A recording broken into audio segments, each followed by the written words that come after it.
ये कृष्ण भगवान साबित नहीं होता, राम भगवान साबित नहीं होता, शंकर भगवान साबित नहीं होता। शंकर महादेव बनता है, देवताओं में बड़ा देवता बनता है, भगवान नहीं बनता। दूसरी बात, शंकर याद में बैठा हुआ है, याद का पुरुषार्थी है या पुरुषार्थ संपन्न हो गया? पुरुषार्थी है, तो जो पुरुषार्थी है वो भगवान साबित होता है। भगवान को पुरुषार्थ करने की दरकार है? अरे वो तो सदा परम पुरुष है, उसको कोई भी पुरुषार्थ करने की दरकार नहीं है। इसलिए बाप कहते हैं ब्रह्मा द्वारा, कोई मम्मा के मुरीद देहधारी के, कोई बाबा के मुरीद देहधारी के। अब देहधारी तो राम और कृष्ण की आत्माएं भी हैं, देह धारण करती हैं या नहीं करती हैं? तो देहधारी हुए ना, तो देहधारियों के मुरीद बन जाते हैं, देहधारियों के पीछे मर पड़ते हैं। शिव बाबा को कोई पूछता ही नहीं। क्या मतलब हुआ है?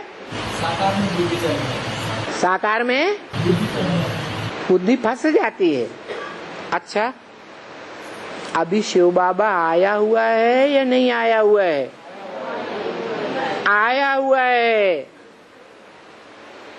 तो बच्चों की बुद्धि शिव बाबा में फंसी होनी चाहिए या देहधारियों में फंसी होनी चाहिए?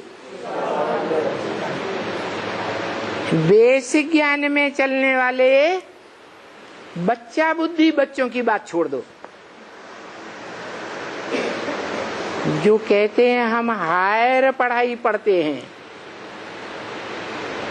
एडवांस ज्ञान लेते हैं,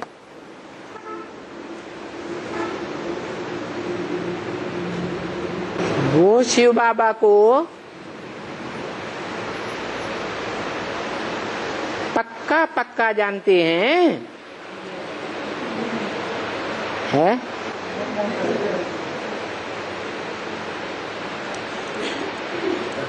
कोई देहधारी की तरफ बुद्धि अमृत बेले तो नहीं जाती है?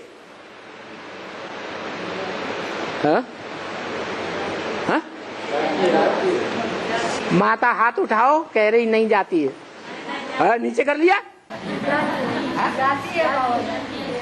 अमृत बेले जब याद में बैठते हैं तो कोई देहधारी की ज्यादा याद आती है या साकार में आए हुए उस निराकार बाप की याद ज्यादा आती है? हैं? निराकार की ज्यादा याद आती है?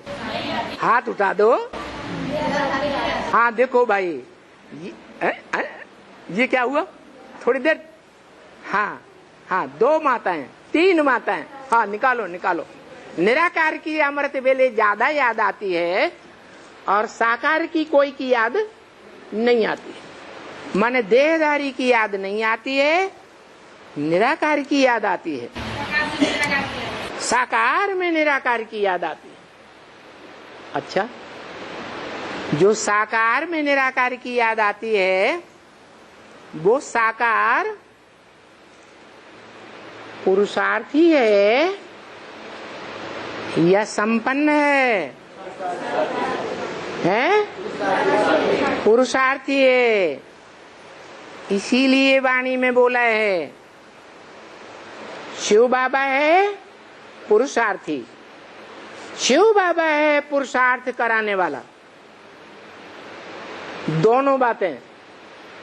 शिव बाबा क्या है? पुरुषार्थी है, और शिव बाबा है पुरुषार्थ कराने वाला।